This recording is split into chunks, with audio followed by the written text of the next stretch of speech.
এবং দিন শেষে সিদ্ধান্ত গ্রহণ প্রক্রিয়া, যেটার মধ্য দিয়ে যেই সিদ্ধান্ত গ্রহণের মধ্য দিয়ে সমাজের বেশিরভাগ মানুষের কল্যাণ সাধন হবে, সমতা প্রতিষ্ঠিত হবে, এবং এটার সাথে ক্ষমতা সরাসরি জড়িত। আপনি দিন শেষে ক্ষমতায় যেতে হবে। ক্ষমতা, এখানে আমি বলছি ক্ষমতা নেতিবাচক শব্দটা, মানে আমাদের প্র্যাকটিক্যাল বিভিন্ন রিজনের কারণে নেতিবাচক শোনা যায়, কিন্তু ক্ষমতার মধ্য দিয়েই হচ্ছে পলিসি মেকিং প্রক্রিয়া দিন শেষে ফিল্ডে বাস্তবায়ন করা যায়। তো রাজনীতি আমার কাছে এই সবগুলোর হচ্ছে একটার সাথে সম্পৃক্ত। ইন্টারেস্টিং। আমার কাছে মনে হয় যে আপনার রাজনীতিটা আমরা তো একটু বুঝতে চাই, আপনার অল্প সময়ের মধ্যেও আপনি এটা আসলে একটু বলছেন, কিন্তু আপনি ক্ষমতাটার উপরে জোর দিচ্ছেন। অন্য রাজনীতিবিদদের আমরা প্রায় শুনি যে না, ক্ষমতা আমার লক্ষ্য না, আমি আসলে ক্ষমতার জন্য রাজনীতি করি না, জনগণের জন্য রাজনীতি করি না। সেক্ষেত্রে আপনি একদম স্পষ্ট বলতেছেন যে না, এটার সাথে ক্ষমতা খুব সম্পর্কিত। এটা আর একটু বলবেন, মানে আপনার ইউ হ্যাভ, ফর এক্সাম্পল, আপনার ভালো পলিসি আছে। আপনার রাজনীতির অনেক ধরনের রূপ হয়, যেমন সিভিল সোসাইটি হচ্ছে সে কখনোই হচ্ছে আপনার ক্ষমতায় যাবে না, কিন্তু সেও পলিসি প্রপোজ করে সোসাইটিতে, সামাজিক সম্মতি উৎপাদন করে, রাজনৈতিক সম্মতি উৎপাদন করে।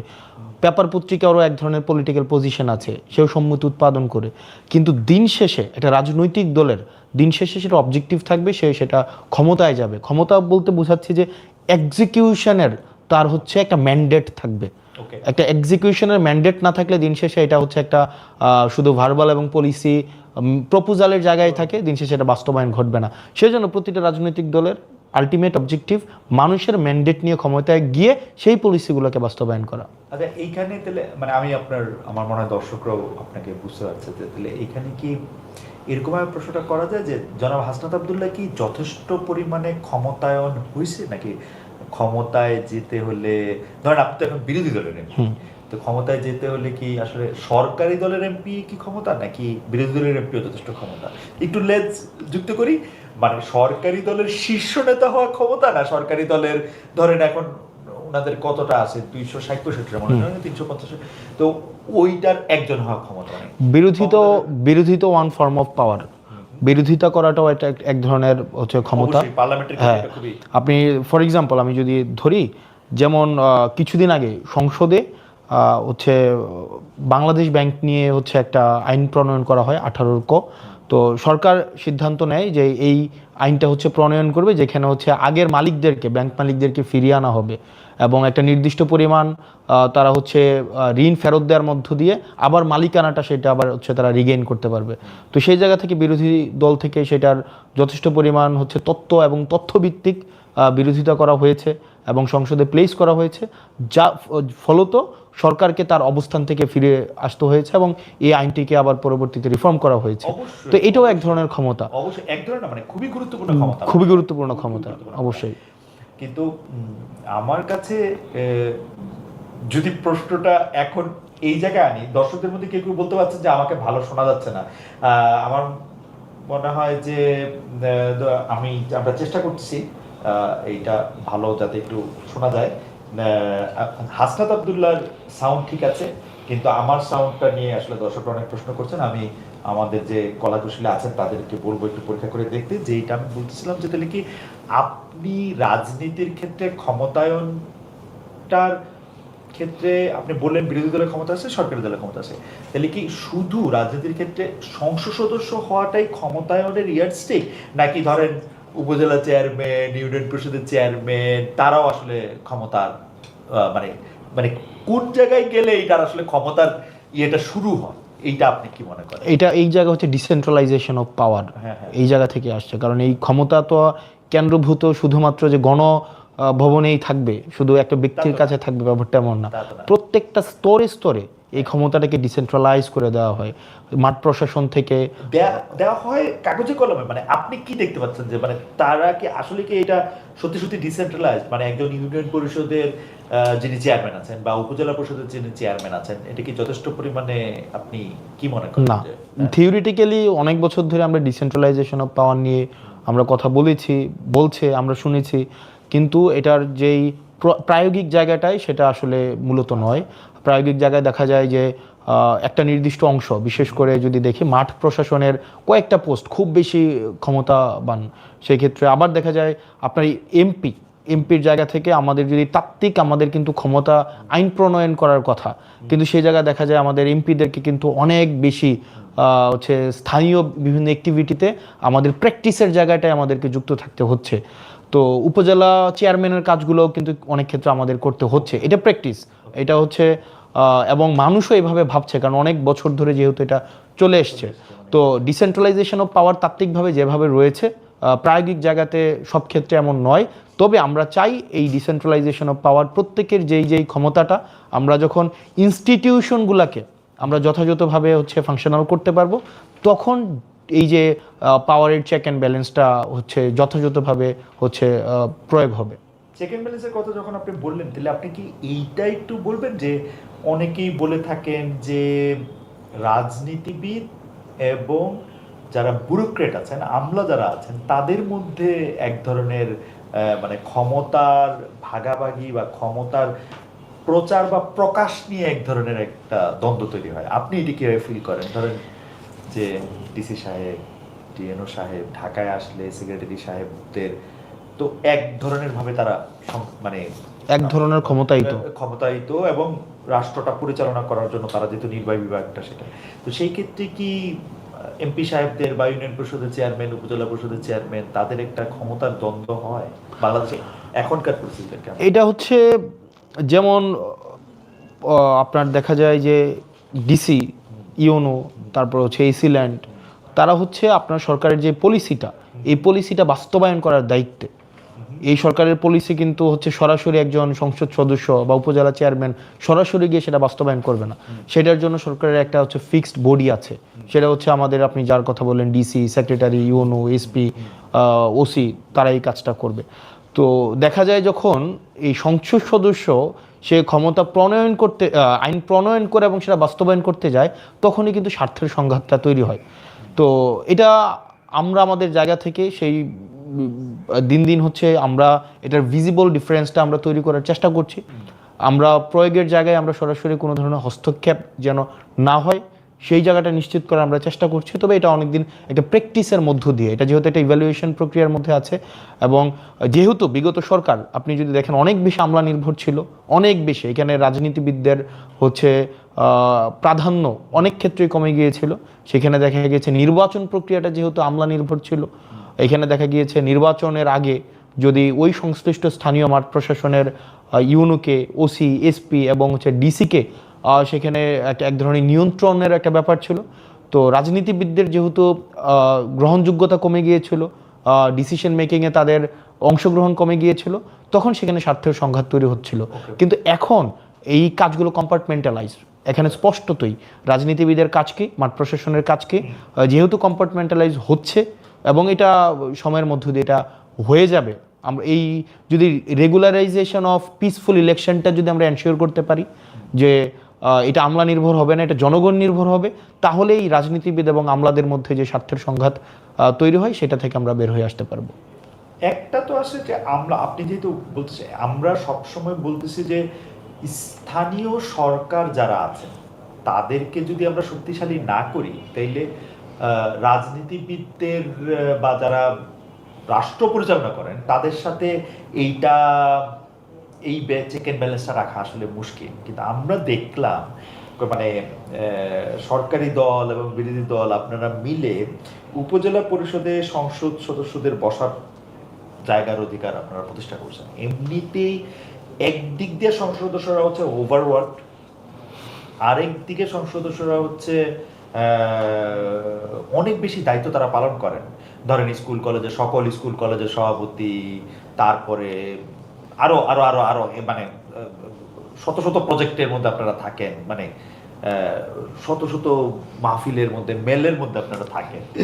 এর মধ্যে আপনারা আবার একটা বাড়তি দায়িত্ব নিলেন, কারণ ওইখানে যে আপনারা বসলেই দেখা যাবে যে ইউনো সাহেবের সঙ্গে উপজেলা চেয়ারম্যান সাহেবের সাথে আপনাদের একটা মানে ব্যক্তিত্বের দ্বন্দ্ব তৈরি হয়েছে।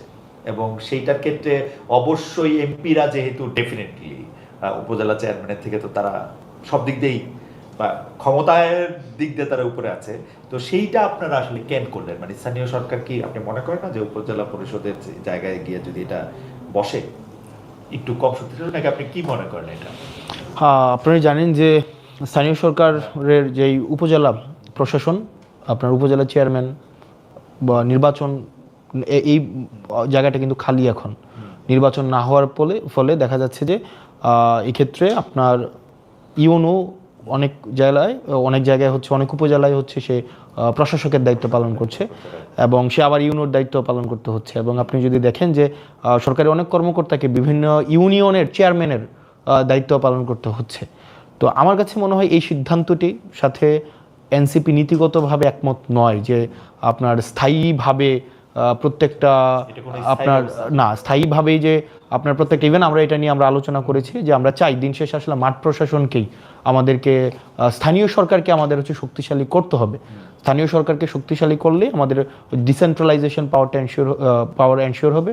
তো সেজন্য আমরা এই নির্বাচনের মধ্য দিয়ে পিছনে একটু বলবো যে একটু যদি আপনারা মানে একটু থাকে তাহলে আমরা এমপি সাহেবকে একটু ভালো শুনতে হবে, যদি একটু নড়াচড়া কম হয়। তো আমরা হচ্ছে আমাদের জায়গা থেকে আশা করি নির্বাচন রেগুলার প্রসেসের মধ্যে দিয়ে চলে আসলে এটা পার্মানেন্ট যেন না হয় সেই জায়গাটি নিয়ে আমরা কথা বলবো, যে এই পার্মানেন্ট হলে যেটা অবশ্যই এখানে ডুয়েল অথরিটি তৈরি হবে আপনার হচ্ছে আপনার আপনারা স্থায়ীভাবে এটা চাচ্ছেন না। আমরা পরবর্তীতে আমরা এটা নিয়ে নিজেদের মধ্যেও কথা বলেছি, কারণ আমরা তো আমাদের ম্যানিফেস্টোতে আমরা বলেছিলাম যে আমরা চাই স্থানীয় সরকার এম্পাওয়ার্ড হোক। স্থানীয় সরকার যত বেশি এম্পাওয়ার্ড হবে তত বেশি হচ্ছে অ্যাকাউন্টেবিলিটি এনশিওর হবে। তো সেজন্য আমরা চাই এবং আইন প্রণয়ন এবং আইন বাস্তবায়নের হচ্ছে ক্ষমতা, এটার মধ্যে যেন দৃশ্যমান পার্থক্য থাকে। তো সেজন্য আমরা চাই রেগুলারাইজেশন অফ ইলেকটোরাল প্রসেসটা যখন শুরু হয়ে যাবে তখন এই ডুয়েল অথরিটি যেন ক্ল্যাশ না হয় কোনো উপজেলাতে, এবং নাগরিক সুবিধা যেন বাধাগ্রস্ত না হয়, সেজন্য এটার একটা গ্রহণযোগ্য সমাধান যেন হয় সেটা নিয়ে এনসিপি অবশ্যই আমরা প্রস্তাব দিব। ওকে, ফেয়ার এনাফ। আমি একটু আপনার মানে এনসিপি মানে আপনার যে দল ন্যাশনাল সিটিজেন্স পার্টি, তার রাজনীতিতে একটু আপনার রাজনীতি থেকে আলাদা কিনা এটা আমি একটু বুঝতে চাই। কারণ এনসিপি যেহেতু পার্টি হিসাবে নতুন, সেহেতু মানে এনসিপি বললে আমরা আসলে কি বুঝি সেইটাও আমাদের কাছে নতুন। মানে এনসিপি মানে কি হাসনাত আব্দুল্লাহ, এনসিপি মানে কি নাসিরউদ্দিন পাটোয়ারি, এনসিপি মানে কি নাহিদ ইসলাম, এনসিপি মানে কি কারণ অনেক সময় অনেকগুলি ভার্সন আলাদা আলাদা করে আসে। এনসিপি মানে কি সার্জিস আলম, মানে এনসিপি মানেটা আসলে কি, এইটা আপনার কাছে কি মনে হয়? বা আপনার রাজনীতির সাথে আমি এটা খেয়াল করেছি যে আপনারা কিন্তু নিজেদের মতামত প্রকাশ করেন। এনসিপি এমন একটা প্ল্যাটফর্ম যে নিজেদের মতামত নিজেদের মতো করে প্রকাশ করতে আপনারা দ্বিধা করেন না। এইটা আপনাদের মধ্যে আমরা এটা দেখি। যেমন বিএনপির একজন নেতার কথা শুনলেই মোটামুটিভাবে অন্য নেতারা কি বলবেন একই প্রসঙ্গে এইটা বোঝা যায়, কিন্তু এনসিপির ক্ষেত্রে ঘটনাটা এরকম না। এই জন্য আমি বুঝতে চাই যে এনসিপির রাজনীতির সাথে হাসনাত আব্দুল্লাহ রাজনীতি কোনো পার্থক্য আসে কিনা, একটু বড় করেই বললাম প্রশ্নটা। এনসিপি আসলে রাজনৈতিক অ্যাক্টিভিটি একটা ইভ্যালুয়েশনের মধ্য দিয়ে গিয়ে তারপরে হচ্ছে একটা চিত্র আপনার মাথার মধ্যে ভেসে উঠবে। তবে এনসিপি যদি এক কথায় বলি, summation of the activity of Nahid, Hasnat, Sarjis, Asif, Nasiruddin Patwari and everyone involve in NCP, যা শুধুমাত্র মানে আইসোলেটভাবে শুধুমাত্র হাসনাত বা সার্জিস বা নাহিদ, নাসির, আসিফ ব্যাপারটা এমন না, সামেশন অফ এভরিওয়ানস অ্যাক্টিভিটি। তো এখন দেখা যাচ্ছে যে হ্যাঁ, এটা সত্য যে আমাদের রাজনৈতিক দল 1.5 বছর হয়েছে, 1.5 বছর এটা আমরা দল গঠনের মধ্য দিয়ে গিয়েছি। এখানে আমাদের মধ্যে নিজস্ব বোঝাপড়া বিভিন্ন অ্যাক্টিভিটির মধ্য দিয়ে তৈরি হয় এবং সময়ের সাথে সাথে বিভিন্ন উপলক্ষের সাথে সাথে আপনি যদি গত 1 বছর আগে এনসিপির অ্যাক্টিভিটিকে আপনি দেখেন এবং 1 বছর পরের এনসিপির অ্যাক্টিভিটি দেখেন, আপনি দেখবেন অনেকটা এখন পলিসি ওরিয়েন্টেড, অনেকটা আমরা চাচ্ছি যে কনস্ট্রাকশনের দিকে যেতে, এবং অনেকটা আমরা দেখা যাচ্ছে যে কিভাবে রাষ্ট্র বিনির্মাণের দিকে বেশি যাওয়া যায় সেই বিষয়গুলো নিয়ে আমরা চিন্তা করছি। এটা সত্য যে আমরা হচ্ছে যেহেতু বিভিন্ন স্ট্রিমের মানুষ একটা উপলক্ষের মধ্য দিয়ে একসাথে এসেছে, তো স্বাভাবিকভাবেই তার নিজস্ব মতামত, নিজস্ব পছন্দ, নিজস্ব দর্শন, নিজস্ব অ্যাক্টিভিটি তখন স্পষ্ট হয়েছে। এখন আমরা একটা প্ল্যাটফর্মে একটা উদ্দেশ্যে এবং কিছু অ্যাক্টিভিটি নিয়ে যখন আমরা কিছু মানুষ একসাথে পথ চলবো, তখন আলাদা আলাদা অ্যাক্টিভিটিগুলো না হয়ে তখন একটা ছবি আকারে তখন দেখা যাবে তৈরি হবে, এবং এই অ্যাক্টিভিটির মধ্য দিয়েই মূলত হচ্ছে এনসিপি বলতে আপনার মাথায় একটা ছবি ভেসে উঠবে। এটা কি কোনো সময় কনফ্লিক্টিং হওয়ার একটা ঝামেলা আছে, মানে সম্ভাবনা আছে, মানে এমন কি হইতে পারে যে ধরেন একটা গিভেন সার্কামস্টেন্সে একটা বিষয়ে আপনার অবস্থান এরকম যে আপনি মনে করেন, যে উদাহরণ দিলে দেয়া যায় যে ধরেন মাজারটা ভাঙা হবে কি রাখা হবে, মাজার করা কি একটা মানুষের অধিকার, নাকি কেউ কেউ যেমন বলতেছেন যেটা ইসলাম ধর্ম থেকে দূরে, সুতরাং এইটারে এরকমই হওয়া উচিত। এইসব ক্ষেত্রে আপনারা মানে ধরেন এটা তো মনে হইতেই পারে, হাসান আব্দুল্লাহ মনে হইতে পারে যে যার যার মাজার সে করুক। আমাদের স্পষ্ট অবস্থান মাজারের বিষয়ে, বা আরও যদি আমরা একদম ডিটেইলে আমরা যাই, যেমন কিছুদিন আগে মাজারের বিষয়টা, মাজার ভাঙা হয়েছে বিভিন্ন জায়গায়, এবং এই বিষয়ে আমরা বিরোধিতা জানিয়েছি। আমার ব্যক্তিগত জায়গা থেকে আমার ব্যক্তিগত পছন্দকে আমি সামগ্রিকভাবে চাপিয়ে দেওয়ার পক্ষে আমি না, বা আমরা না। যে পছন্দ করে সে মাজারে যাবে, যে পছন্দ করবে সে মাজারে, যদি অপছন্দ করবে সে মাজারে যাবে না। কিন্তু মাজারকে আক্রমণ করা, আরেকজনের পছন্দকে হচ্ছে আপনি রেগুলেট করা, সেন্সর করা, এই অধিকার আপনার নাই। আপনার যদি পছন্দ না হয় আপনি মাজারে যাবেন না, আপনার পছন্দ হইলে আপনি মাজারে যাবেন। কেউ যদি মাজারকে পছন্দ করতে না চায় তাকে জোর করে চাপিয়ে দেওয়া যাবে না, আর কেউ যদি মাজারে যেতে চায় আবার তাকে না যেতে বাধ্য করা যাবে না। এটা হচ্ছে আমাদের পজিশন। তো সেই জায়গা থেকে যারা মাজারপন্থী আছে তারা মাজারে তাদের যে অ্যাক্টিভিটি সেটা যথাযথভাবে পরিচালনা করার সম্পূর্ণ ইখতিয়ার তাদের আছে। আবার যারা মাজার পছন্দ করে না তাদেরকে চাপিয়ে দেওয়ার ইখতিয়ারও কারণ নেই। এটা হচ্ছে আমাদের স্পষ্ট অবস্থান, এবং সেই জায়গায় আমরা কিন্তু একদম শুরু থেকে আমরা কথা বলেছি, এবং শুরু থেকে আমরা বিবৃতি দিয়েছি, আমরা বিভিন্ন জায়গায় কথা বলেছি। ইভেন আমি আমার রাজনৈতিক আমার এলাকাতে আমি যেন মাজারের উপরে বা কোনো যারা হচ্ছে আপনার মতো করে ভাববে না, আপনার মতো করে পছন্দ করবে না, তাকে আপনি আক্রমণ করবেন, এই জায়গাটি যেন কখন না হয়, সেই জায়গাতে কিন্তু আমরা স্পষ্টভাবে আমাদের অবস্থানটা স্পষ্ট করেছি। এখন আপনি আমাকে বলতে পারেন যে এটা হয়তো আপনার একটা একত্রে একটা ছবি আসে নাই, বা সবার শটটা হয়তো একত্রে আসে নাই। হ্যাঁ, সেটা হতে পারে, কিন্তু আপনার দিন যত যাবে আমাদের অ্যাক্টিভিটির মধ্য দিয়ে জায়গাগুলো আরও বেশি স্পষ্ট হবে। আচ্ছা, আমাদের একজন দর্শক রাজু আহমেদ রাজন, সাধারণত আপনি জানেন যে আমি যেটা একটু ক্রিটিক্যাল থাকে বা একটু নিন্দামন্দ বেশি করা থাকে সেইটা আমি পিক করি আর কি। তো সেই জন্য কিছু মনে করেন না, আগে থেকে একটু বলে নিলাম আর কি। তো উনার প্রশ্নটা আমি আপনাকে শোনাইতে চাই, কারণ আমি জানি যে এইসব বিষয়গুলো আপনি ক্লিয়ার করার আপনার নিজের থেকেই আপনার ইয়ে থাকে।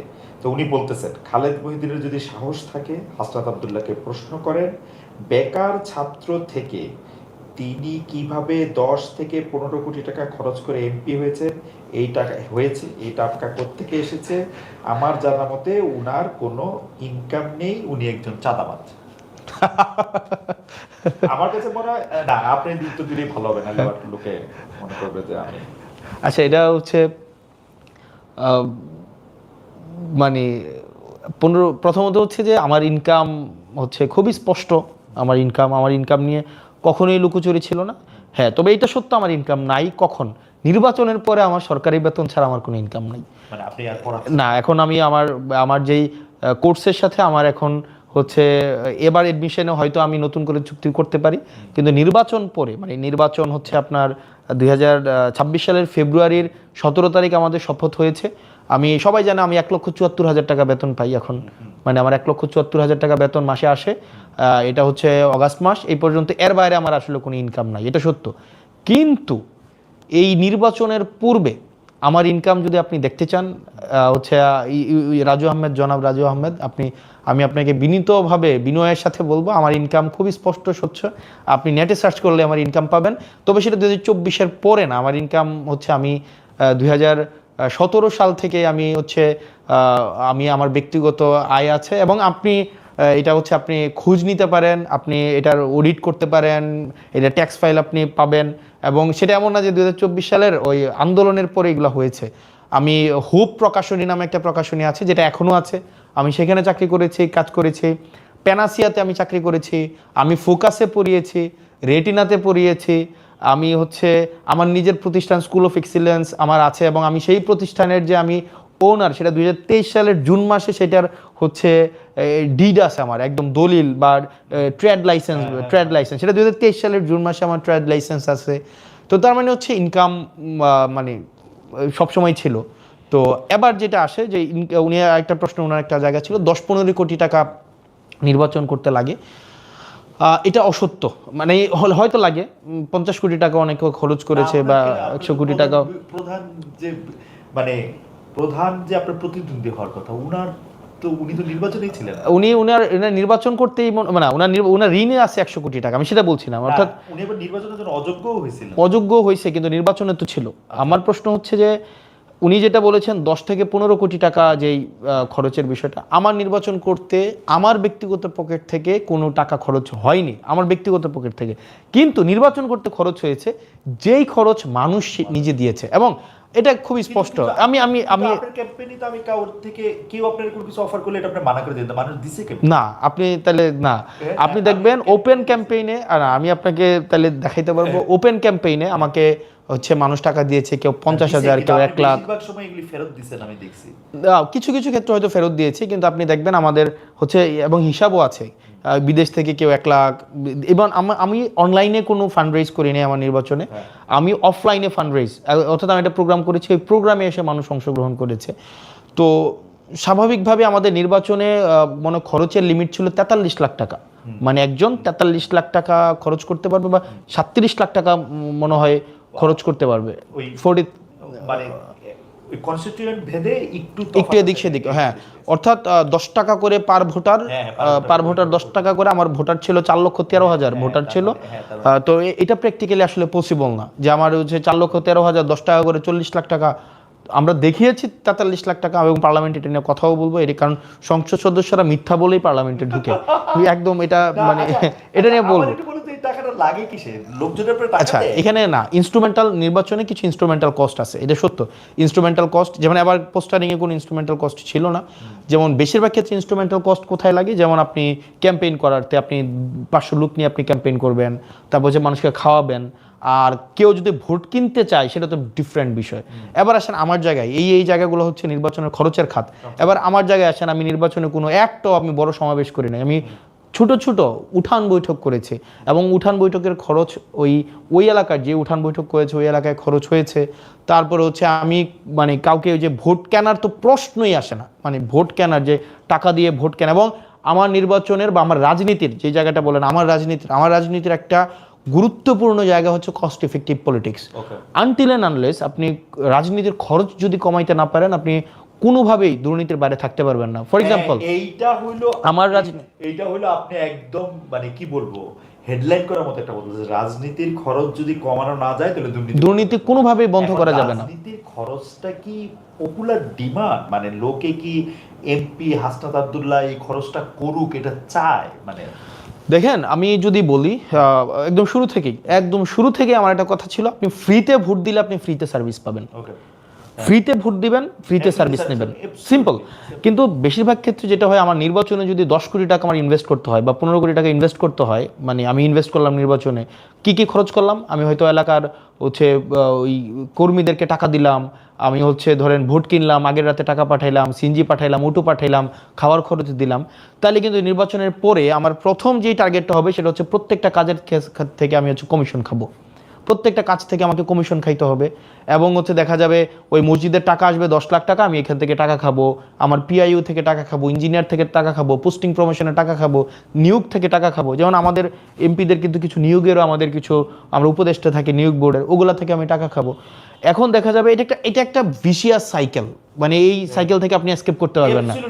এই সাইকেলটাকে ব্রেক করাই ছিল আমার প্রথম টার্গেট। সেজন্য আমি একদম ফ্রম ডে ওয়ান, আমি যখন সিদ্ধান্ত নিয়েছি আমি নির্বাচন করব, আমার ছিল আমি যদি 500 ভোটও পাই আমি টাকা খরচ করব না, একদম ফ্রম ডে ওয়ান, যে আমার টাকা ছাড়া। এখন আপনি প্রশ্ন করতে পারেন যে আপনার টাকা খরচ হয় নাই, কিন্তু টাকা মানুষ খরচ করবে, আমার জন্য মানুষ খরচ করছে, এখন তাকে আমি ফ্রিতে সার্ভিস দিই। এখন আপনাকে একজন এটার ক্ষেত্রে আপনি একটা, আচ্ছা আমার সাউন্ডটা কি ঠিক হয় নাই? এটা বাড়ান যাচ্ছে তো বাড়াই দেন কার্ডের মাধ্যমে। আমি তো জিনিসটা হচ্ছে যে মানে দুইজনের সাউন্ড পাওয়া যাবে না একটা ইয়ার মধ্যে, মানে টেকনোলজির এই অবস্থা। যাই হোক, আমি আমি আমি যেটা বলি, আমি এই জায়গাটা যদি একটু স্পষ্ট করি, আমি আমি একটু প্রশ্নটা করি, তাহলে এটা একটু বোঝা যাওয়ার একটু জায়গা, যে এটা কি একদম পাওয়া যাচ্ছে না? পাওয়া যাচ্ছে একটু কম। আর আমি আমার প্রশ্নটা হচ্ছে হাসান, আমি যেটা জানতে চাই যে ধরেন আপনার ক্যাম্পেইনে আমি ধইরা নেই যে অঙ্কের সুবিধার্থে 10 লাখ টাকা খরচ হয়েছে, তো সেই 10 লাখ টাকা খরচের মধ্যে আপনার একদল বন্ধু সেই 10 লাখ টাকা দিছে, আর আপনার যারা ভোটার তারা এই 10 লাখ টাকা দিছে।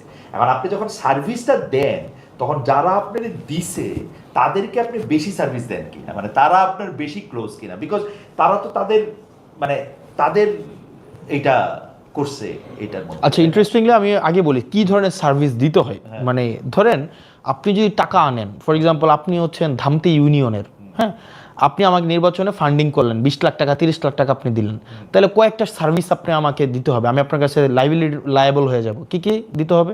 যেমন আপনার এলাকায় গরু বাজার হবে, তখন দেখা যাবে এই গরু বাজার আপনাকে দিতে হবে আমার, তখন আপনি আমাকে ধরেন ওই আপনার এলাকায় ধরেন কোন একটা নিয়োগ হবে, কাজী নিয়োগ হবে, তখন দেখা যাবে সেইখানে আপনি হচ্ছে ইন্টারফেয়ার করার চেষ্টা করবেন। আপনার এলাকায় একটা জলমহল হচ্ছে আপনার এলাকায় হচ্ছে টেন্ডার হবে, তখন দেখা যাবে আমি সেখানে লায়াবল হব। এখন প্রশ্ন হচ্ছে আমি কি এই ধরনের কোনো ব্যক্তি থেকে টাকা এনেছি কিনা, তাদেরকে এই সুযোগটা দিয়েছি কিনা? উত্তর হচ্ছে না। অর্থাৎ কোনো একটা নির্দিষ্ট ব্যক্তি আমাকে 50 লাখ টাকা দিবে, 20 লাখ টাকা দিবে, 10 লাখ টাকা দিবে, এবং সেটা হচ্ছে কি যে সেটা হচ্ছে একদম আপনার আর আমার নিজস্ব বোঝাপড়া থাকবে, বিষয়টা এমন না। আমাকে যদি মানুষ টাকা দিতে চেয়েছে, সেটা প্রকাশ্য দিবালোকে সবার সামনে যে আমি টাকা দিতে চাচ্ছি, অন কন্ডিশন যে আমি আপনার কাছে অ্যাকাউন্টেবল না, এবং এর বিনিময়ে আমি আপনাকে কিছু দিতে পারবো না, এবং এটা দেবিদ্বারে সবাই জানে না। এখন ইয়েস, এটা থাকবে কখন? এটা থাকবে কখন? যখন আপনি তার সাথে কোনো ধরনের সিক্রেট কোনো আন্ডারস্ট্যান্ডিং এ যাবেন, যেমন যেহেতু এটা প্রকাশ্যে, এবং এটা যে আমি আপনাকে টাকা দিবেন, এটা হচ্ছে যদি দিয়েছেন নির্বাচনে, এবং আমাদের একটা কমিটি ছিল, আমাদের কমিটি ছিল, এবং এই টাকা আমরা সরাসরি কোনোভাবে ইয়া করি নাই। এবং আমরা বেশিরভাগ ক্ষেত্রে আমার নির্বাচনে যেটা করেছি, instead of receiving liquid money, আমরা বলেছি ওকে ফাইন, আপনি আপনার এলাকার দায়িত্ব নেন, আপনি আপনার এলাকার হয়তো ধরেন এই প্রোগ্রামটা করেছেন, ওখানে খাওয়ার দায়িত্ব দেন, অথবা এটার হচ্ছে ব্যানারটা করে দেন, অথবা চেয়ারগুলো দিয়ে দেন, সিম্পল। এখানে আমার ব্যক্তিগতভাবে বা আমার পার্টি ব্যক্তিগতভাবে ফ্রম ডে ওয়ান আমরা চেষ্টা করেছি রাজনীতিটাকে হচ্ছে আপনার টাকার বাইরে নিয়ে আসা। আদারওয়াইজ আমি যদি ধরেন টাকা নিতাম, তাহলে এখন কি হইতো, সামনে নির্বাচন আছে, আপনাকে আমার মনোনয়ন দিতে হইতো, গরু বাজার দিতে হইতো, আপনাকে আমার হচ্ছে জলমহল দিতে হইতো, আপনার বাড়ির রাস্তা পাকা করে দিতে হইতো, কাজী নিয়োগে আপনাকে প্রাধান্য দিতে হইতো। এখন দেবিদ্বারে সবাই জানে যে আমি কারো কাছে অ্যাকাউন্টেবল না, একজনের কাছেও না, কারণ আমি যেহেতু কারো কাছ থেকে টাকা নিয়ে নির্বাচন করি নাই। সুতরাং আবার টাকা নিয়ে যদি টাকা কেউ খরচ করে থাকে, আমি তাকে এমন কোনো মানে শর্ত দেই নাই, কমিটমেন্ট দেই নাই যে আপনি আমাকে টাকা খরচ করেন, আমি আপনাকে ফেরত দেবো। মোটামুটি ভাবে যতদিন থেকে সাংবাদিকতা করি, মানে 28 বছর ধরে, তখন বেশিরভাগ ক্ষেত্রেই দেখেছি যে কর্মী আর কর্মচারীর মধ্যে তফাৎ নাই। কেউ কোনো রাজনীতিবিদ বলতেছেন যে এরা আমার কর্মী হইলো, এরা আচরণ করতেছেন হচ্ছে কর্মচারীর মতো, যে একটা টাকা চাচ্ছেন, একটা বেতন চাচ্ছেন। এটা খুবই ফ্রাস্ট্রেটিং লাগে, কারণ আমি যখন কোনো একটা আমার পলিটি থেকে কেউ একটা টাকা নেয়, আপনার কথাটাতে আমি আরো বেশি এটা প্রমাণ পেলাম, মানে আপনি তো টাকাটা নিজের পকেট থেকে দিবেন না, আপনি পলিটির টাকাটাই কিন্তু আবার নিবেন। আপনি টাকাটা নিবেন, এবং যে কোনো নেয়া দেওয়ার ক্ষেত্রেই আপনি যদি 5 টাকা ওনাদেরকে দেন, আপনি আসলে 15 টাকা ওনাদের থেকে নিয়ে নেবেন। তো সেইটা ওনাদের জন্য কিন্তু আসলে সস্তা পড়ে যদি ওনারা, এবং এটা এক ধরনের প্রায়োরিটি ইনভেস্টমেন্ট। আপনাকে ইনভেস্ট করছে, আপনি হচ্ছে কেউ অনার চায়, কেউ পদ চায়, কেউ টাকা চায়। আপনি কোন ফর্মে, 3টা ফর্মে হচ্ছে আপনি ফেরত দিবেন। কেউ তো হয়তো আপনি তাকে সম্মান দিয়ে কোনো একটা পদ দিবেন, অথবা তাকে কোনো ফর্মে তাকে হচ্ছে অ্যাকোমোডেট করবেন, অথবা তাকে কোনো একটা ব্যবসাপাতি দিবেন। আপনি আমার দেবীদ্বারা খোঁজ নিতে পারেন, এটা যেহেতু পাবলিক প্রোগ্রাম, সবাই জানে, এবং এখন অ্যাক্সেস টু ইনফরমেশন সবার কাছে আছে, প্রশাসনিক ট্রান্সপারেন্সি আছে। আপনি দেখবেন আমি কোনো বিষয়ে মানে সব কিছু, এটা পলিসি যেটা হওয়ার কথা ওভাবেই হবে, যে কেউ আমরা টেন্ডার ম্যানিপুলেশন করতে যাওয়া, কাউকে নির্দিষ্টভাবে কাজ দিয়ে দেওয়া, এই বিষয়গুলোর আমি এগুলার আমার কোনো কিছু লাইবিলিটি নাই। ইভেন আমার কর্মীদের কাছেও আমি কোনো কমিটেড না যে আপনি যেহেতু আমার জন্য নির্বাচনে, যেমন আমি হচ্ছে নির্বাচনের ইমিডিয়েট পরপরই আমি একটা প্রবলেম ফেস করি, সেটা হচ্ছে যে আপনার কিছু দুইজন লোক আসে যে তার মেয়ে হচ্ছে এসএসসিতে ফেল করেছে, তো তার ফর্ম ফিল আপটা যেন আমি টেস্টে ফেল করেছে, তার ফর্ম ফিল আপটা করার জন্য যেন আমি হচ্ছে হেডমাস্টারকে বলে দিই। তো আমি বললাম এটা কেন বলবো, কারণ স্কুলের তো নিয়ম আছে, ফেল করলে তাকে অ্যালাউ করবে না। তখন উনি বললো আমি তো আপনার জন্য নির্বাচনে কাজ করছি। তা আমার প্রশ্ন হচ্ছে যে আমি তো আপনাকে এই কমিটমেন্ট দেই নাই যে আপনি আমার জন্য নির্বাচনে কাজ করলে আপনার মেয়ের ফর্ম ফিল আপ আমি ফেল করলেও করাই দিব। বরং এটা হইতে পারতো যে কিছু টাকা যদি আপনি টাকার দিতে পারছেন না, 10,000 টাকা হয়তো ফর্ম ফিল আপ, এক্ষেত্রে তো আমরা রিকোয়েস্ট করতে পারতাম। এটা আমাদের একজন জনপ্রতিনিধি হিসাবে এটা আমাদের একটা মানে এই যে পজিটিভ ভাবে অ্যাপ্রোচ করার, এটা অন্তত আপনি এক্সপেক্ট করতে পারেন আমার কাছ থেকে। তো সবাই এই এক্সপেকটেশনটা করে, তবে আমি এই জায়গাটা আস্তে আস্তে এটার লাগাম টানার চেষ্টা করছি, কারণ জনপ্রতিনিধি থেকে আপনি যত বেশি এক্সপেকটেশন রাখবেন, আনফেয়ার এক্সপেকটেশন, যেমন কিছুদিন আগে আমার এলাকায় একটা কাজী নিয়োগ হয়েছে। কাজী নিয়োগে সবার একটা প্রত্যাশা ছিল যে কাজী হয়তো আপনার দেখা যাবে বিভিন্ন দল থেকে তদবির আসা শুরু হয়েছে, কিন্তু আমরা আমাদের জায়গায় রিজিড ছিলাম যে যে পরীক্ষায় ভালো করবে, ভাইবাতে ভালো করবে, আমরা তাকেই হচ্ছে নিয়োগ দিব। তো ভাইবাতে যে ভালো করেছে 10 জন। কাজী নিয়োগের অথরিটিকে, কাজী নিয়োগের একটা বোর্ড থাকে, 5 জনের বোর্ড। এখানে যিনি সংসদ সদস্য থাকে তিনি থাকেন উপদেষ্টা, তারপরে ইউনু থাকেন, সাব রেজিস্ট্রার থাকেন। পর্যন্ত কি এমপির কথাতেই আসলে মানে ফাইনাল এখানে যেহেতু আপনি যেটা বললেন এমপি কি আসলে ফাইনাল এটা দিতে পারেন। হ্যাঁ, হায়ারার্কি যেহেতু দেখেন আপনি স্বাভাবিকভাবে আপনার ওয়ারেন্ট অফ প্রেসিডেন্সি আমি 13, একজন ধরেন এখানে একজন ইউনু যিনি আছেন, হ্যাঁ, উনি স্বাভাবিকভাবে ওয়ারেন্ট অফ প্রেসিডেন্সের নাই। তো এখানে ভাইভা বোর্ডে কে কে আছেন, একজন ইউনু থাকেন। আমি এমনি জানতে চাইছি প্র্যাকটিসটা হচ্ছে কি, ধরেন ওয়ারেন্ট অফ প্রেসিডেন্সি একজন অ্যাসিস্ট্যান্ট জজও নাই, হ্যাঁ, কিন্তু অ্যাসিস্ট্যান্ট জজের যে ক্ষমতা আছে সেটা আবার এমপি সাহেবেরও নাই, ট্রু, কারণ উনি বিচার করেন। আবার জুরিসডিকশন যদি আপনি চিন্তা করেন, একজন থানার ওসির যে জুরিসডিকশন সেটা একজন আইজির নাই, ট্রু। মানে এইভাবেই কিন্তু এটা হচ্ছে কি অনেক বছর ধরে প্র্যাকটিস হয়ে আসছে, কারণ এটা যেহেতু আমাদের রেজুলেশনে যাবে। আমি জাস্ট ক্লিয়ার করি। তো দেখা গিয়েছে যে আপনার স্বাভাবিকভাবেই এমপি যেটা চায় স্বাভাবিকভাবেই এটা হয়ে থাকে, কিন্তু আমরা এটা চাই না, কারণ এটা প্র্যাকটিস। থিওরি হওয়ার কথা ছিল কি, বা আদর্শিক জায়গাটা কি হচ্ছে, একদম আইডিয়াল সিচুয়েশনে যে ক্যাপাবল তাকে 5 জন মিলে হচ্ছে রেফার করবে, কারণ এটা 5 জনেরই সিগনেচার লাগবে। সাব রেজিস্ট্রার সিগনেচার করবে, সংশ্লিষ্ট ইউনিয়নের চেয়ারম্যান সিগনেচার করবে, এমপি সিগনেচার করবে এবং ইউনো সিগনেচার করবে। আমরা ওই ভাইবা বোর্ডে যে সবচেয়ে ভালো করেছে তার কোনো রেফারেন্স ছিল না, আমরা তাকে রেফার করেছি। তো সেই জায়গা থেকে, কারণ আমি কারো কাছে অ্যাকাউন্টেবল না, ইভেন আগামী বছর যদি মানুষ আমাকে ভোট নাও দেয়, যে অনেকে হয়তো ভাবছিল হয়তো কিছু ইলিসিট সুবিধা সে আমার কাছ থেকে পাবে, সে হয়তো ভাবছে যে হাসনাত ভাইয়ের ভোট দিয়ে হয়তো ভুল করছি, আমাকে তো কোনোভাবে অ্যাকোমোডেট করছে না, আগামী বছর ভোট না দিলে জনপ্রতিনিধিত্ব করব না। এর মানে এই না যে আমার একদম লাইবিলিটি আছে যে আমাকে নির্বাচিত হইতেই হবে আবার টাকা খরচ করে, এই ধরনের কোনো বাধ্যবাধকতা নাই। ইন্টারেস্টিং। মানে আমি একটা জিনিস চিন্তা করতেছিলাম যে ধরেন আপনার কাছে যদি, আপনি একজন এমপি হিসাবে আপনার কাছে যদি ইয়াগুলি এইভাবে থাকে, তাহলে কিন্তু আপনাকে বিতর্কিত করাও আসলে খুব সহজ, ডেফিনেটলি। কারণ বাংলাদেশের মতো জায়গায় আপনি যাকেই নিয়োগ দেন, আপনি যতই ভাইবা নিয়ে নিয়োগ দেন, at the end of the day যদি এটা আপনার কারণেই তো আপনার এই জাল থেকে বাইরে আসা উচিত। হ্যাঁ, এটা বিষয়টা হচ্ছে কি, সবাই ধরেন আপনার কাছে 2 জন বিবাদমান পক্ষ আসলো, তো 2 জনের পক্ষেই তো আপনি রায় দিতে পারবেন না। হ্যাঁ, আপনি 2 জন বিবাদমান পক্ষে আসলে আপনি যে কেউ একজনের পক্ষে দেবেন, একজনের বিপক্ষে যাবে। যার বিপক্ষে রায়টা যায় সে মনে করে যে এক্ষেত্রে হয়তো সংশ্লিষ্ট ব্যক্তি হচ্ছে কম্প্রোমাইজড, মোরালি কম্প্রোমাইজড। তো এটা বাংলাদেশের একটা নেচার। তো এই জায়গা থেকে আমাদের দিন দিন বের হয়ে আসতে হবে আর কি। ওকে, আমি তাহলে আবার একটু এনসিপি রাজনীতিতে একটু ফিরে আসি। এনসিপি নিজেকে হচ্ছে সেন্ট্রিস্ট, অর্থাৎ মধ্যপন্থী রাজনৈতিক দল মনে করে, কিন্তু আমরা দেখতে পাই যে বাংলাদেশের রাজনীতি যেরকম মানে বাংলাদেশের রাজনীতি যেরকম, আপনি আপনার যেটা পছন্দ না সেইটার পক্ষে বা বিপক্ষে মানে আপনি খুব সাংঘাতিকভাবে রিয়েক্ট করেন।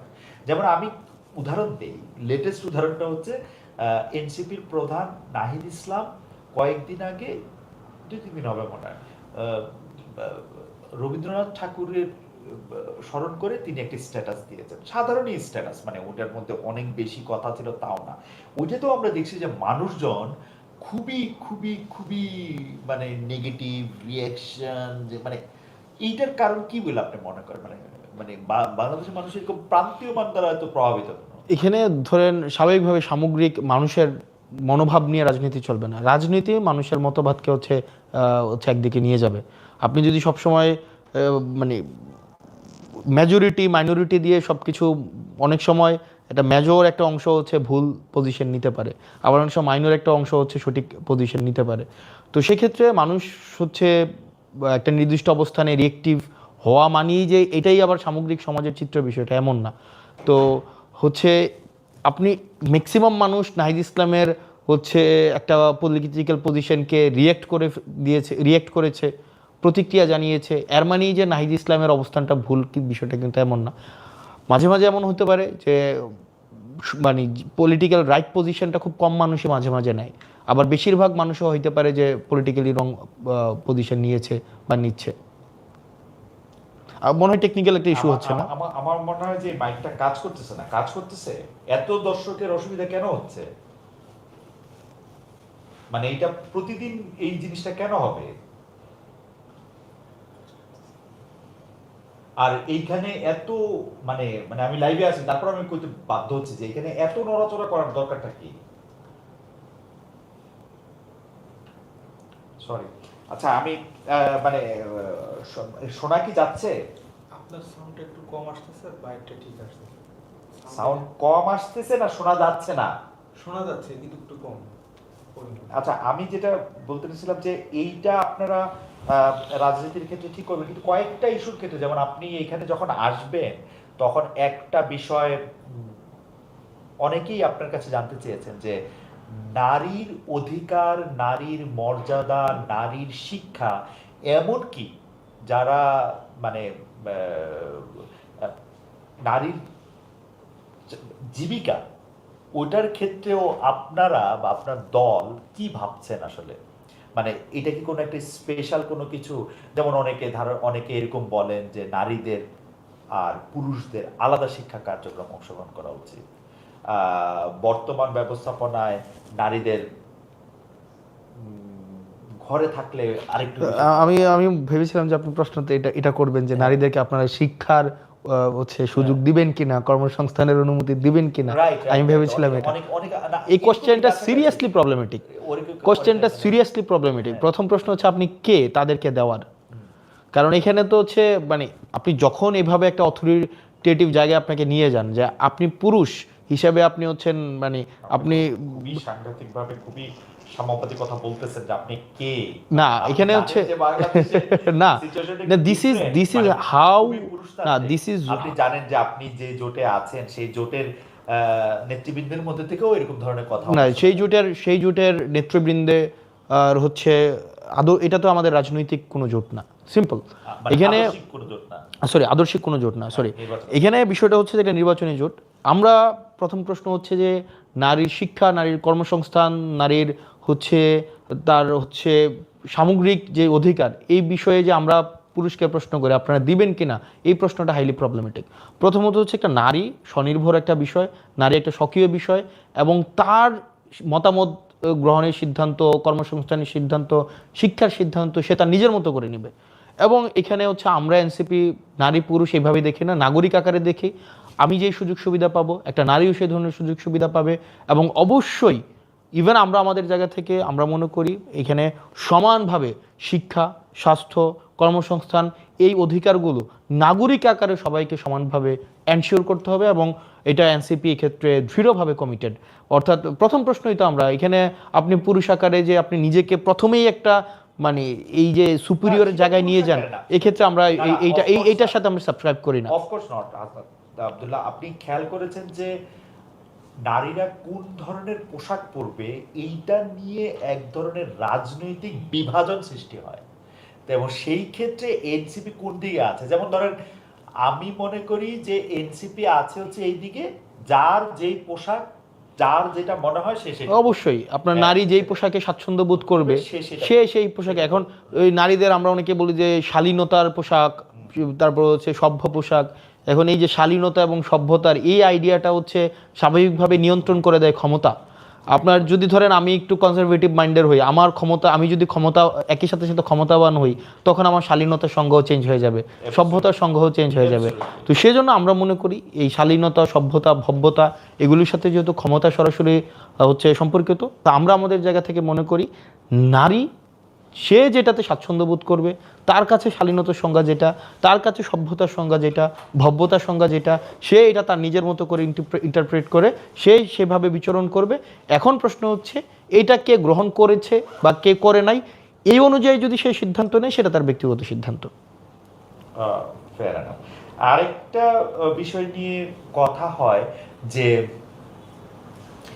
এনসিপির, এনসিপিটা আমি একটু বাদ রাখি, সেটা হলো যে জনাব হাসনাত আব্দুল্লাহ কি রাজনীতি দিয়ে মানুষের ব্যক্তি জীবনের সমস্যা সমাধান করতে পারেন কিনা, অর্থাৎ একজন কৃষকের, একজন শ্রমজীবী মানুষের সমস্যার সমাধান রাজনীতি দিয়ে করা সম্ভব কিনা। মানে আপনি প্রবলেম সলভ করেন, আমি দেখেছি, কারণ আমি আপনার ভিডিও বা আপনার পিআর টিম যেগুলো আপ করে সেগুলো আমি দেখেছি যে আপনি কোনো একটা জায়গায় যাচ্ছেন, 4জন মানুষ 4টা সমস্যা নিয়ে আসছেন, আপনার যেখানে যদি কোনো জায়গায় ফোন করার হয়, কোনো জায়গায় যদি, এগুলো আপনি করেন।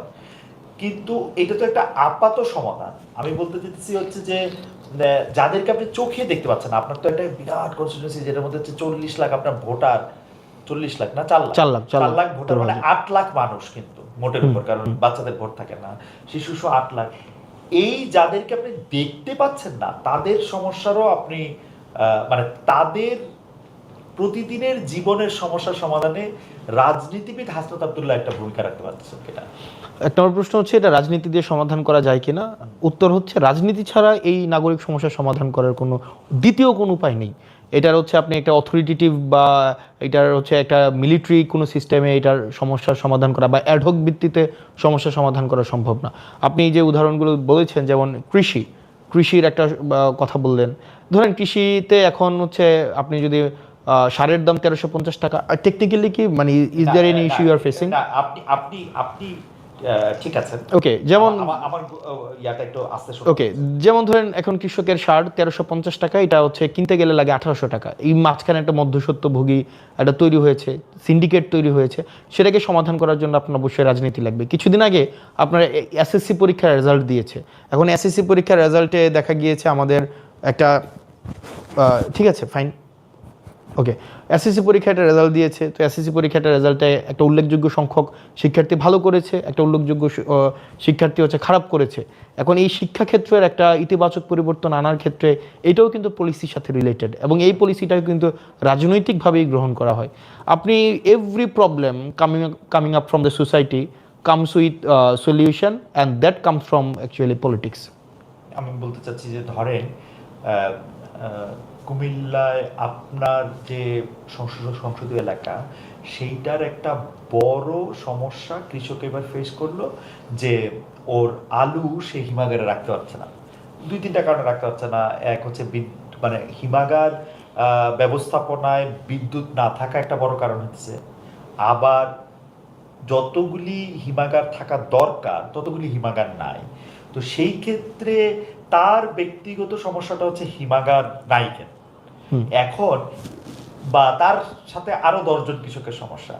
এইটা একজন রাজনীতিবিদ এরকম সমস্যার সমাধান কিভাবে করে? কারণ এরকম সমস্যা নিশ্চয়ই কুমিল্লার ওই অঞ্চলে 8 লাখ জনগণ যেখানে আসে, প্রতিদিন বিভিন্ন ফেজে ধরেন 6000 সমস্যা হইতেছে। এইটা একজন সংসদ সদস্যের পক্ষে এটাকে কেমনে মানে গুরুত্ব দেওয়া সম্ভব, প্রায়োরিটি করা সম্ভব, বা আপনি এটা কিভাবে ডিল করেন? এখন এটা তো অবশ্যই স্বাভাবিকভাবেই আপনি যেটা বললেন যে একজন সংসদ সদস্যর এটা কিভাবে ডিল করে। তো প্রথমত হচ্ছে যে এই যে ধরেন আপনি বললেন হিমাগার নাই, বা হিমাগার হচ্ছে একজন কাজ করতে পারছে না, বিদ্যুৎ নাই। তো সেই ক্ষেত্রে তো আমাদের মানে একজন পলিসি মেকার হিসেবে what we expect from us, আপনি তো এক্সপেক্ট করেন we will be coming up with better solution, better implementable হচ্ছে আপনার যেটাকে ইমপ্লিমেন্ট করা যায় এরকম পলিসি নিয়ে আমরা আসবো। তো আমরা তো সেটা নিয়ে এসেছি, যেটা সামগ্রিক, শুধু একজন না, একটা সামগ্রিক সমাজ ব্যবস্থা সামগ্রিক সমস্যাটাকে আসলে মূল শেষে অ্যাড্রেস করে। যেমন বিদ্যুৎ সমস্যাটা কিভাবে সমাধান করা যায়, গ্যাসের সমস্যাটা কিভাবে সমাধান করা যায়, এটা আপনি আমার কৌতুকটা ছিল, আমি প্রশ্ন একটু বড় করে প্রেক্ষাপট, আমার কৌতুকটা ছিল যে ধরেন আপনার কাছে তো 6000 সমস্যা আসতেছে, আপনি একটা মানুষ হিসাবে আসলে সময় 24 ঘন্টা হিসেবে আপনি ডিলই করতে পারবেন আসলে 60টা সমস্যা, তখন আপনি প্রায়োরিটাইজ করেন কেমনে? কারণ বাংলাদেশ তো একটা সমস্যারই দেশ। আপনার কাছে সকল সমস্যা আসছে ধরে নিয়ে আমি ধরে নিচ্ছি যে 6000 সমস্যার মধ্যে আপনি 60 সবটা হয়তো আপনার পক্ষে হিউম্যানলি ডিল করা সম্ভব, বাকিগুলো আপনি সেক্ষেত্রে আপনি প্রায়োরিটি করার ক্ষেত্রে আপনি কোনগুলিকে গুরুত্ব দেন বা কোন বিষয়গুলিকে গুরুত্ব দেন? আচ্ছা, এলাকা ভিত্তিতে যেই সমস্যাগুলো বেশিরভাগ আসে সেই সমস্যাগুলোর সাথে একজন এমপির সরাসরি সম্পর্ক নাই, মানে যেটা যদি বলি পলিসি জায়গা বাদে, যেমন সবচেয়ে বেশি সমস্যা আসে এলাকা থেকে মেডিকেল রিলেটেড ইস্যু, যেমন আমার এখানে হসপিটাল রিলেটেড ইকুইপমেন্টসের প্রবলেম, ডাক্তারদের হচ্ছে আপনার দেখা যায় সংখ্যাগত সমস্যা, তাদের রুগীর তুলনায় সংখ্যা কম। তারপরে যে প্রবলেমটা আছে সেটা হচ্ছে রাস্তাঘাটের যে সমস্যা।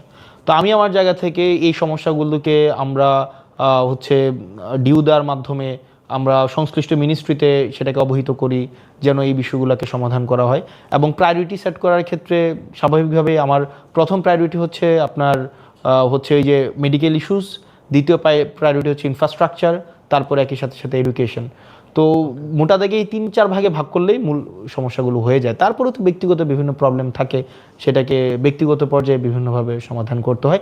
সেটার আসলে কোনো এক ধরনের কোনো মানে একদম একটা ইউনিভার্সাল কোনো ফরম্যাট নাই বা ইউনিভার্সাল কোনো ট্যাবলেট নাই যে বা কোনো ওষুধ নাই যে এইটা দিয়ে 1 চামচ এরে 2 চামচ করে দিয়ে এটা সমাধান করা যাবে। আমি জানি যে এটা নাই, কিন্তু আমার কৌতূহলটা ছিল যে আপনার প্রায়োরিটি করার ক্ষেত্রে আপনি আসলে কোন বিষয়গুলি গুরুত্ব দেন সেটা আমরা একটু বুঝতে, মানে এটা কি বেশি লোককে এফেক্ট করে যেটা, সেটা আপনি বললেন বেশি লোককে যেটা এফেক্ট করে যেটা ইমিডিয়েট আসলে কোনো রেসপন্ড করা দরকার সেটা, সেগুলি নানা ধরনের ফ্যাক্টর দিয়ে আপনি এটা বিবেচনা করেন। এটা আমি পরিষ্কার আচ্ছা, আমার এটা আজকে শেষ প্রশ্ন, কিন্তু সেটা একটু ভূ রাজনৈতিক এবং আমাদের রিজিওনাল পলিটিক্স এবং রিজিওনাল মানে এটা কেন্দ্রিক। আমরা আসলে ভারত যেহেতু এইখানকার সবচেয়ে বড় দেশ, তো আমরা কিন্তু ভারতকে এক ধরনের বিগ ব্রাদার রোল প্লে করতে বা বিগ ব্রাদার রোলের ইন্টেনশন করতে দেখি, এবং ভারতের কিন্তু নানা ধরনের পলিসির মধ্যে, policy towards in and out পিপলের মধ্যে তাদের নানা ধরনের ঝামেলা আছে। কিন্তু আমরা যখন ইতিহাসের পাতায় ধরেন আজকে থেকে 30 বছর 40 বছর পরে যখন ইতিহাস লেখা হবে, আমরা কোথায় ভারতের কাছে মনে হয় যে হেরে যায়, সেটা হচ্ছে যে দেখেন ইতিহাস যখন 47-এর পরে ভারতের যত পার্সেন্টেজ সংখ্যালঘু ছিল সেই একই পার্সেন্টেজ বা কিছুটা কিছু কিছু জায়গায় খানিকটা বেশি হইলেও আছে।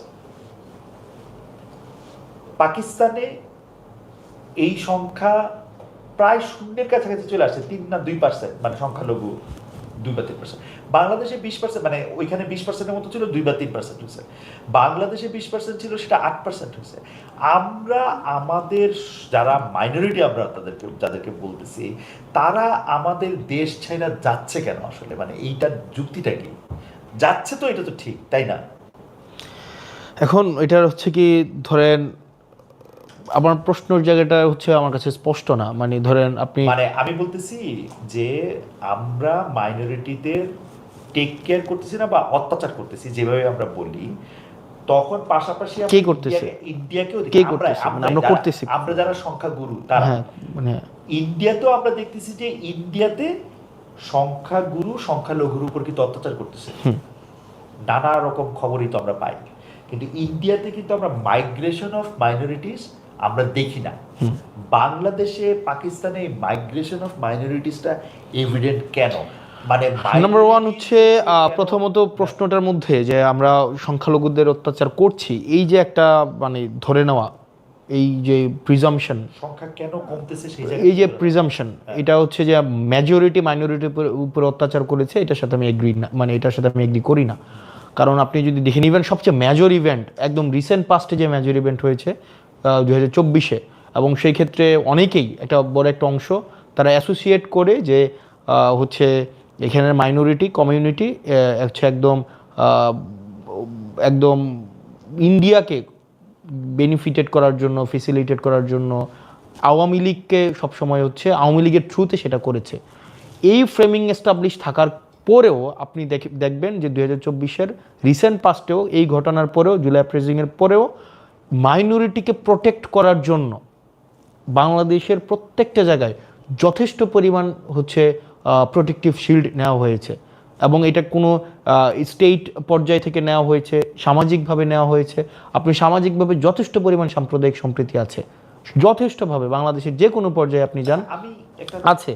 এখন আপনি যদি বলেন ফিয়ার ফ্যাক্টর এখানে যদি কাজ করা হয়, আমি মনে করি আমার জায়গা থেকে, আমার এক্সপিরিয়েন্স থেকে, আমাদের ডোমেস্টিক কোনো ফেয়ার ফ্যাক্টর তৈরি করা হয় নাই মাইনরিটিদেরকে দেশ ছেড়ে চলে যাওয়ার জন্য।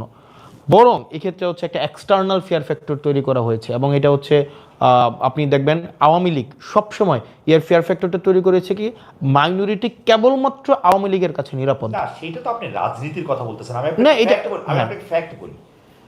আমি আপনি দুইজনই তো ধরেন আমার দাদা বাড়ি নানা বাড়ি কুমিল্লায়, আপনি কুমিল্লায় আপনারই বাড়ি, মানে আপনি থাকছেন এখানে, আমি যেহেতু থাকছি না সেহেতু ধরে নিচ্ছি আর কি, বা বলতেছি কুমিল্লায় একটা কথা বলা হইলো যে মন্দিরে গিয়ে একজন কোরআন শরীফ রেখে আসছে। মন্দিরে গিয়ে একজন কোরআন শরীফ রেখে আসছে, কে রেখেছে, কেন রেখেছে, কি কারণে রেখেছে, ওর কোনো আলাপের মধ্যে না গিয়েও আমরা সারা বাংলাদেশের বিভিন্ন জায়গায়, রংপুরে, নোয়াখালীতে, ফেনীতে, মানে যেটাকে বলে হচ্ছে গৃহদেবতা, মানে ওর ঘরে যে ওনারা পূজা করেন বা প্রার্থনা করেন, ওইটা গিয়ে ভাঙে দেওয়া আসা হইতেছে বিভিন্ন জায়গায়। আপনি ফিয়ার ফ্যাক্টরটাকে ডোমেস্টিক কেন বলতেছেন না? এটা তো কেউ কেউ কেউ এটা অ্যারেঞ্জ করে না। এখন দেখেন, মানে আপনি সোসাইটিতে এই ইভেন্ট, সোসাইটিতে ধরেন আপনি স্বাভাবিকভাবেই প্রত্যেকটা ধর্ম, আপনার এখানে মাইনরিটি যারা আছে, সংখ্যাগত মাইনরিটি, এখানে প্রত্যেকেই বাংলাদেশি হিসাবে আমি দেখতে চাই। এই যে মেজরিটি মাইনরিটি সংখ্যাগত জায়গা থেকে আমরা হচ্ছে এইভাবে বিভাজনটা করি, প্রত্যেকেই বাংলাদেশি। যারা নিজেদেরকে বাংলাদেশি মনে করে না টু আস, তারা হচ্ছে মাইনরিটি। কিন্তু হিন্দু সংখ্যাগত কম বলে হিন্দুদেরকে মাইনর হিসেবে যেভাবে ফ্রেমিং করা হয়, বৌদ্ধদেরকে মাইনর হিসেবে যেভাবে ফ্রেমিং করা হয়, পাহাড়িদেরকে মাইনর হিসেবে ফ্রেমিং করা হয়, আমরা এইভাবে দেখতে চাই না। আমরা আমাদের থেকে এইভাবে দেখতে চাই না, বরং এই বিভাজনের ঊর্ধ্বে উঠে আমরা বরং এই সাম্প্রদায়িক সম্প্রীতি বজায় রেখে অতীতে যে ঘটনাগুলো ঘটেছে, এবং সেটাতে হচ্ছে আপনি যেটা বললেন যে এখানে স্টেট কোনো ক্ষেত্রে পলিটিক্যাল পার্টি পেট্রোনাইজড, এখানে হচ্ছে ভীতি তৈরি করা হয়েছে, কিছু এক্সটার্নাল ভীতি তৈরি করা হয়েছে, সেগুলো যেন আর না ঘটে, বরং এখানে প্রত্যেকটা হচ্ছে মানুষ, প্রত্যেকটা ধর্মের মানুষ, বর্ণের মানুষ, সেজন্য এখানে ওন ফিল করে থাকতে পারে, সেটার জন্য যথাযথভাবে আমরা চাই এই পরিবেশটা তৈরি হোক। অতীতে আমরা মানে আপনার টকশো শুরুতেই যে বিষয়টি এসেছে যে অতীতের যে ঘটনাগুলো যেখানে একটা আনইজিনেস তৈরি করেছে, সোসাইটির মধ্যে হারমোনি যেটা নষ্ট করেছে, সেটির জন্য পুনরাবৃত্তি আর না ঘটে সেই জায়গাগুলোতে হচ্ছে আমরা সচেষ্ট থাকা উচিত আমাদের। আমি মোটা দাগে দুইটা ঘটনার কথা বলি। একটা তো হচ্ছে যে একজনকে কবর থেকে তুলে তাকে পুড়িয়ে দেওয়া, একজন হচ্ছে পালাগান করার জন্য তাকে জেলে নিয়ে দেওয়া, আরেকটা আপনি দেখবেন যে মানে এই ব্যাপারগুলিকে আপনি আসলে কিভাবে বলবেন যে মানে ওর কথা ও বলতেছে, ওর এটা শুনতেছে, কিন্তু আমরা তো ঘোষণা দিয়ে ওকে কবর থেকে তুলে নিয়ে আসে পুড়ে ফেলতে দেখতেছি। এইগুলিকে আসলে আমরা কিভাবে আসলে আমরা এটা প্রোটেক্ট করব? রমজান মাসে একজন লোক কেন দিনের বেলা খাচ্ছে, কেউ গিয়ে আইসে তাকে কান ধরে উঠবোস করাচ্ছে? মানে আপনি কোথাকার কোন ধর্মের মধ্যে আপনি এই জিনিস পাইছেন? মানে ধর্ম কোথাও নাই না। এখন আপনি এই অ্যাক্টিভিটিগুলোর মানে এই অ্যাক্টিভিটিগুলোর অ্যাডভোকেট হিসেবে কি আপনি আমাদেরকে মানে ভাবছেন নাকি? আমি আপনার কাছে সমস্যার সমাধান চাচ্ছি যে এটা আপনি কিভাবে করবেন সেটা আমি বলেন। আপনি করছেন বা আপনি অ্যাডভোকেসি করতেছেন, আমি উল্টাটা বলতেছি যে আপনার মধ্যেও তো আমি সেই হেল্পলেসনেস দেখি যে এই ঘটনা তো আপনি পছন্দ করেন না। নো, অফ কোর্স নট, এবং এটাকে আমরা কোনোভাবে এন্ডোর্স করি না। মানে এটা কিভাবে আপনি ওকে ফাইন। প্রথমত হচ্ছে এটা যেটা হয়েছে যে ল অ্যান্ড অর্ডার সিচুয়েশন না থাকাটা, ল অ্যান্ড অর্ডার সিচুয়েশন খারাপ হওয়ার হচ্ছে ফলাফল হিসেবে আমরা এই সোসাইটিতে এই প্রবলেমগুলো আমরা দেখেছি। ল অ্যান্ড অর্ডার সিচুয়েশন এখানে যখন নাগরিক মনে করবে যে আমি আমার একটা অপকর্মের জন্য আমার শাস্তির মুখোমুখি হতে হবে না, যখন এই ধরনের এক ধরনের পরিবেশ তৈরি হবে, তখন হচ্ছে এই ঘটনাগুলো ঘটবে। তো সেই জায়গা থেকে আমরা ল অ্যান্ড অর্ডার সিচুয়েশন, নির্বাচিত সরকার এসছে, আপনার একটা সিভিল সোসাইটি হচ্ছে প্যাট্রোনাইজ একটা গভর্নমেন্ট আমরা দেখেছি, ইন্টারিম গভর্নমেন্টটা যেটা। তো আমরা ল অ্যান্ড অর্ডার সিচুয়েশনটাকে যত আইডিয়াল আমরা করতে পারবো, এই ধরনের ইস্যুগুলোকে আমরা হচ্ছে অ্যাড্রেস করা আমাদের তত বেশি সহজ হবে। এবং দিন শেষে এই যে মেজরিটি মাইনরিটির এই ফ্রেমে আসলে যদি দেখা হয়, এই প্রবলেমগুলো দিন শেষে স্থায়ীভাবে সমাধান হবে না, বরং আমাদের এগুলাকে সবাইকে অ্যাকোমোডেট করে তারপর হচ্ছে এই সমস্যার সামগ্রিক অ্যাপ্রোচ প্রয়োজন, যে মাইনরিটি মেজরিটি এই বাইনারি সেট করে শুরুতেই যখন আপনি একজনকে মাইনরিটি হচ্ছে, আমার চোখে কিন্তু মাইনরিটি একটা গ্রুপই শুধু, সেটা হচ্ছে কোটিপতিরা। কোটিপতি, ইয়েস, কোটিপতিরা হচ্ছে মাইনরিটি, যারা হচ্ছে মেজরিটির ঘাড়ে চড়ে সবচেয়ে বেশি সুবিধা আদায় করে। যাই হোক, আমরা একদম শেষ পর্যায়ে চলে আসছি। আমি দুই একটা, আপনার যদি অনুমতি দেন, দুই একটা কমেন্ট এনি কোশ্চেন প্লিজ। না কোশ্চেন না, কমেন্ট।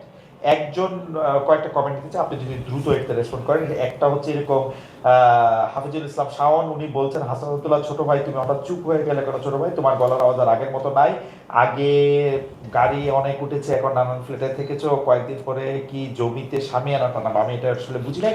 কিন্তু আমাদের রিসার্চ টিমের একটা কাছাকাছি একটা প্রশ্ন আছে, যেটি হচ্ছে যে আপনি ভালো বক্তা, দক্ষ বিতার্কিক, জুলাই আন্দোলনে গত 2 বছর জাতীয় রাজনীতিতে, বিগত জাতীয় নির্বাচনে এনসিপির পক্ষে আপনি অনেক সরব ছিলেন, পার্লামেন্টও আপনাকে আসলে অনেক বেশি কথা বলতে শুনি, কিন্তু গত কয়েক মাসে, বিশেষ করে 2-1 মাসে মিডিয়ার শিরোনাম দেখতে স্পষ্ট হয় আপনাকে সে সরব দেখা যাচ্ছে না, যতটা সরব দেখা যাচ্ছে নাসিরুদ্দিন পাটোয়ারি, সার্জিস আলম সহ আপনাদের অন্যান্য নেতাদের।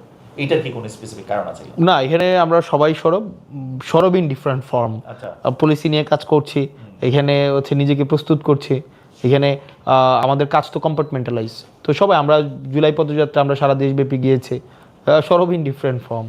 আচ্ছা, 4-5 দিন আগে আপনি শুনছেন কিনা জানেন, একটু আলাপ প্রসঙ্গে বলি, এটা ঠিক প্রশ্ন আছে। একটা পডকাস্টে সার্জিস আলম, জনাব সার্জিস আলম এরকম বলেছিলেন যে অন্তর্বর্তী সরকার গঠনের সময় ছাত্রনেতাদের মধ্যে উপদেষ্টা হওয়ার জন্য 4 জনের নাম প্রস্তাব করা হয়েছিল, যেখানে প্রথম নামটি ছিল নাহিদ ইসলাম, দ্বিতীয় সার্জিস আলম, তৃতীয় হাসান আব্দুল্লাহ, চতুর্থ আসিফ মাহমুদ সজীব ভুঁইয়া। কিন্তু সার্জিস আক্ষেপ করে বলেছেন অতীতে ছাত্রলীগ করার কারণ দেখে মূলত তাকে বাদ দেওয়া হয়, সেখানে 3 নম্বরে থাকা হাসান আব্দুল্লাহকে বাদ দিয়ে আসিফকে কেন উপদেষ্টা করা হলো?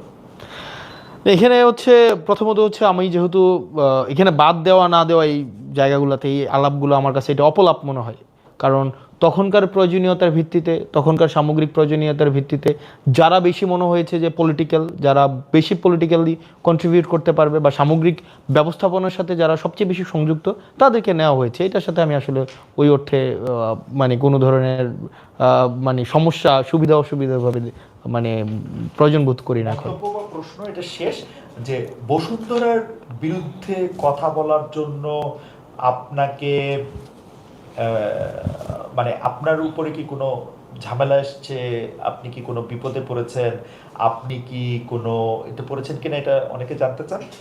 পাশাপাশি এটাও জানতে চান যে আপনার যে বসুন্ধরার বিরুদ্ধে লড়াই, এটা কি বসুন্ধরাকে আপনি পিক করেছেন এরকম করে, নাকি আপনারা সবাই মিলে বা এনসিপি সকল ধরনের এই এর বিরুদ্ধে আপনারা কথা বলবেন? আমি শুরুতে বলেছি, রাজনীতিটাকে যদি আপনি হচ্ছে বর্জুয়াদের, ব্যবসায়ীদের বাইরে নিয়ে আসতে পারেন, এটা আসলে খুবই ডিফিকাল্ট হচ্ছে ইতিবাচক পলিসি। কারণ এই সংসদেও আমাদের এই যে 300 জন আছে, এখানেও বিভিন্ন ব্যবসায়ীর প্রতিনিধি হিসেবে এই সংসদে আছে, এবং দেখা যায় কি আপনার নির্বাচনে দেখা যায় বিভিন্ন ব্যবসায়িক প্রতিষ্ঠান ফান্ড করে 20 কোটি, 50 কোটি, 10 কোটি, 30 কোটি। তার মানে আপনি ওর রিপ্রেজেন্টেটিভ হিসেবে আপনি ওই সংসদে থাকবেন, তার পারপাস আপনি সার্ভ করবেন, ওই প্রতিষ্ঠান ফ্রেন্ডলি হচ্ছে আপনি হচ্ছে পলিসি আপনি মেক করবেন।